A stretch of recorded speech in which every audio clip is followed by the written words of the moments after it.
I'm 57. My legs were getting weaker every week until these two simple exercises saved my mobility completely. I was sitting in Dr. Marcus's office and I noticed something I hadn't consciously registered until she pointed it out. She was watching me stand up from the exam table and she said, "Grant, you're using your arms to push yourself up. That should not be necessary." And she was right. At some point, without really noticing, my leg strength had declined to the point where I needed upper body help to stand from a seated position. That's a specific marker of severe age-related leg weakness. And Marcus said if this trajectory continued, in another 5 years I was looking at genuine mobility loss.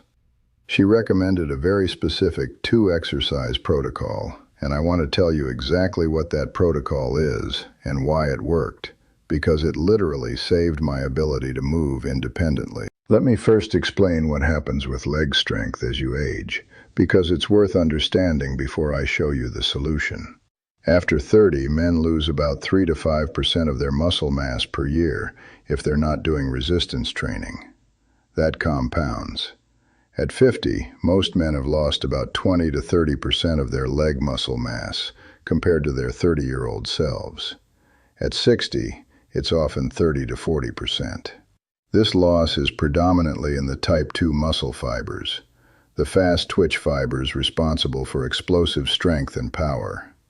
Type 1 fibers, the slow twitch endurance fibers, are relatively preserved.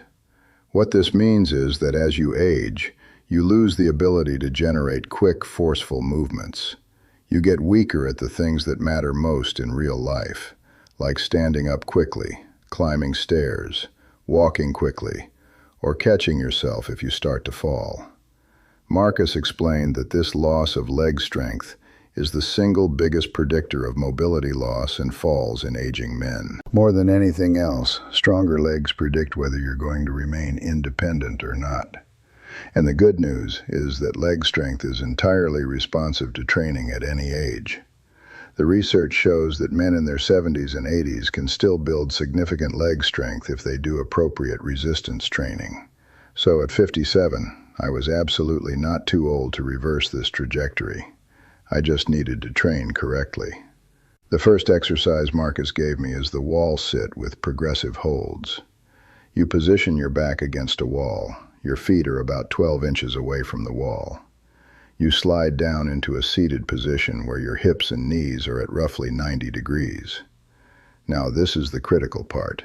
Your knees need to be directly over your ankles, not extending forward past your toes. This positioning puts the emphasis on your quadriceps and your glutes, rather than creating excessive shear force on your knees. Marcus had me hold that position for 30 seconds on my first day. Just stand there, back against the wall, knees at 90 degrees, holding as much of my body weight as possible. At the end of 30 seconds, I was shaking. My quads were burning intensely. This is exactly what you want because it means your muscles are being overloaded and signaling for adaptation. The protocol is you do 1 set of wall sits daily. Day 1, 30 seconds. Day 2, 30 seconds. Day 3, 35 seconds. Day 4, 35 seconds. Day 5, 40 seconds. You're very gradually progressing, adding 5 seconds every 2 to 3 days. By week 2, you're probably at 60 to 90 seconds. By week 3, you're at 2 minutes or more. The reason for this gradual progression is that your nervous system needs time to adapt. If you jump from 30 seconds to 3 minutes, you're going to create excessive soreness and potentially injury. But with gradual progression, your muscles adapt, the soreness decreases, and you continue to make progress. Now the wall sit is brilliant because it's an isometric exercise, meaning there's no movement. Your muscles are contracting, but the joint angle isn't changing. This is unique because it trains your muscles to generate force through a specific range of motion without the joint stress of moving. For leg strength that translates to real-world function, the wall sit is probably the single most valuable exercise because it trains your legs to hold your body weight, which is exactly what you need to do to stand up from a chair or a toilet, or to remain standing while doing daily tasks. The second exercise is the step up, And Marcus was very specific about how to do this for maximum benefit. You find a step or a bench about 12 to 14 inches high. You stand in front of it. You step up with your right leg, driving through your heel, and stand fully upright on the step. Your left leg follows. That's 1 rep. You step down carefully. You alternate legs. Marcus had me do 10 reps per leg, so 20 total reps per set. I started with no additional weight, just using my body weight. This is important. Don't add weight until you can do 20 reps with perfect form, control, and without significant fatigue. The step-up trains your legs in a dynamic, functional way. It mimics the movement of climbing stairs, which is one of the most important real-world movements for maintaining independence. A single step-up recruits your quadriceps, your glutes, your hamstrings, your calf muscles, and your stabilizer muscles all at once. It's a complete lower body movement that builds comprehensive leg strength. Marcus said that people who regularly do step-ups maintain the ability to navigate stairs well into their 80s and beyond.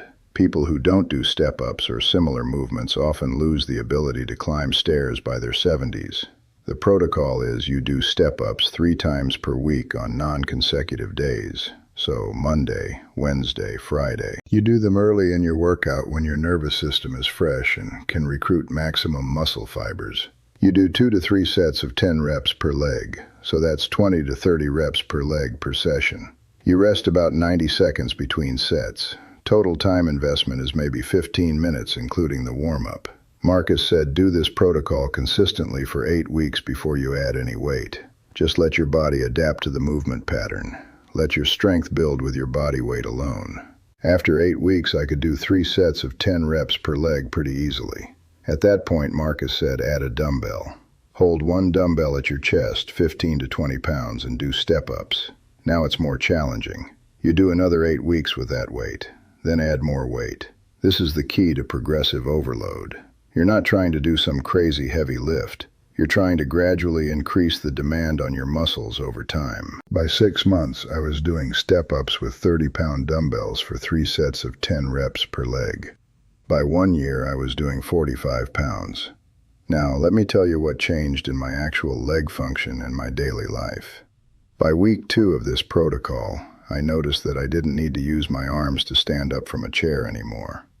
That happened remarkably quickly because the wall sits were hitting my quads intensely and training them for the exact function of standing against gravity.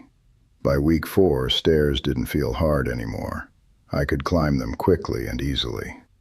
By week 8, my leg strength, measured by how much weight I could squat, had increased by about 20%. By month 3, it had increased about 40%. By month 6, I was stronger in my legs than I'd been in probably 15 years. Marcus pulled some research to show me the mechanism. A 2021 study in the Journal of Aging and Physical Activity showed that older adults who did regular wall sits and step-ups increased their leg strength by an average of 35% within 12 weeks. More importantly, they improved their functional capacity by measures like how quickly they could rise from a chair, climb stairs, and walk. The improvements were dramatic, and they were sustained as long as the subjects maintained the training. The other thing that changed was my mobility in daily life. I could suddenly do things I hadn't been able to do easily in years. I could pick something up off the floor without extra effort. I could walk up a hill without getting winded. I could stand in one spot for extended periods without my legs getting tired. These might seem like small things, but when you think about aging, this is what matters. Independence in daily function. The ability to move through the world without assistance or discomfort. Marcus also explained the mechanism of muscle growth at 57. She said that building muscle at 57 is slower than building muscle at 27. Recovery takes longer. Adaptation takes longer.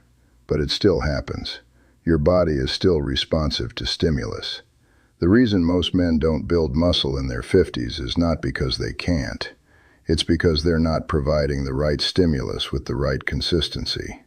Wall sits and step-ups, done consistently 3 to 4 times per week, provide exactly the right stimulus. Marcus pulled up some research on myonuclei and satellite cells, which are the cellular mechanisms of muscle growth. She explained that when you lift heavy or do challenging resistance work, you create micro-damage to your muscle fibers. Your body responds by activating satellite cells. These satellite cells fuse to your existing muscle fibers and donate their nuclei. More nuclei means more capacity for protein synthesis. Essentially, your muscle fibers become more capable of building new protein.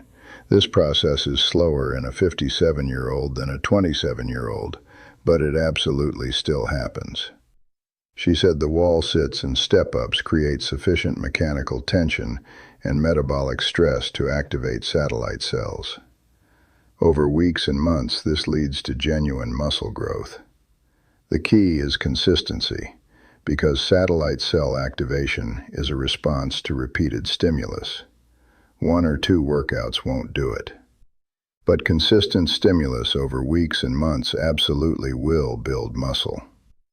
Now I want to address something about soreness, because I know the first time you do wall sits and step-ups, you're going to be sore. This is normal. Delayed onset muscle soreness, or DOMS, is a sign that your muscles experienced sufficient stimulus. It's not a bad thing. It's actually a sign that you're training appropriately. The soreness typically lasts about 48 hours and then resolves. By your second week, as your muscles adapt, the soreness decreases. By week 3 or 4, even though you're doing more volume or more intensity, the soreness is minimal. This is adaptation. Marcus's final point was about the importance of not doing too much too fast. She said that the biggest mistake she sees men make is they get excited about the results and they start doing wall sits every day, or they add weight too quickly to the step-ups. That's how you get hurt. The progression needs to be gradual. The consistency needs to be there, but the intensity needs to be appropriate for your current level. Once you've been doing this for 6 months and you're comfortable and you're strong, then you can think about adding more complexity.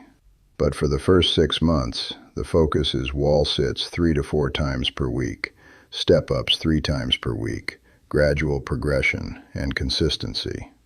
I've been doing this protocol for almost 4 years now. I'm much stronger in my legs than I've ever been. I don't have any fear about my ability to remain independent. I can do things physically that I couldn't do at 45, and this is with minimal time investment. 2 exercises, maybe 30 minutes per week of actual training time. That's it. The fact that something so simple and so efficient is what actually reverses the trajectory of age-related leg weakness is, to me, genuinely remarkable. Let me give you the actual numbers so you can see what's possible. When I started this protocol, my 1-rep max squat was about 185 pounds. After 6 months, it was 245 pounds. After 1 year, it was 275 pounds. That's not dramatic progress by young athlete standards, but for a 57-year-old building from a baseline of declining leg strength, it's substantial. But more importantly than the numbers, what changed was my functional capacity. I can walk upstairs 2 at a time without getting winded. I can stand in a single position for extended periods without my legs getting tired. I can squat down to pick something up off the floor without needing to use my arms. I can stand up from my car or my couch or my bed without assistance or strain. These are the things that matter in real life. These are the things that determine whether you stay independent or whether you become dependent on other people to help you with basic movements. Marcus made the point that leg strength is the single biggest predictor of independence in aging. Stronger legs predict whether you can live at home or whether you need assisted living. They predict whether you can go grocery shopping by yourself or whether you need someone to drive you. They predict whether you can play with your grandchildren or whether you're too weak to keep up with them. It's not just about looking good or feeling strong. It's about autonomy. It's about the freedom to do what you want to do without physical limitation. That's what's at stake when you're addressing age-related leg weakness. That's what these 2 simple exercises provide. This is the kind of practical information that should be known by every man in his 50s, because leg strength is not inevitable. You don't have to lose it. And if you've already lost it, you can get it back. These 2 exercises are the foundation. As you get stronger, you can add complexity. You can add Bulgarian split squats or single leg work or heavier loads. But these two movements, wall sits and step-ups, are the foundational piece that builds the leg strength that matters for real-world function and independence. Subscribe to the channel because I'm breaking down the progression protocol for both of these exercises in complete detail over the next 2 weeks.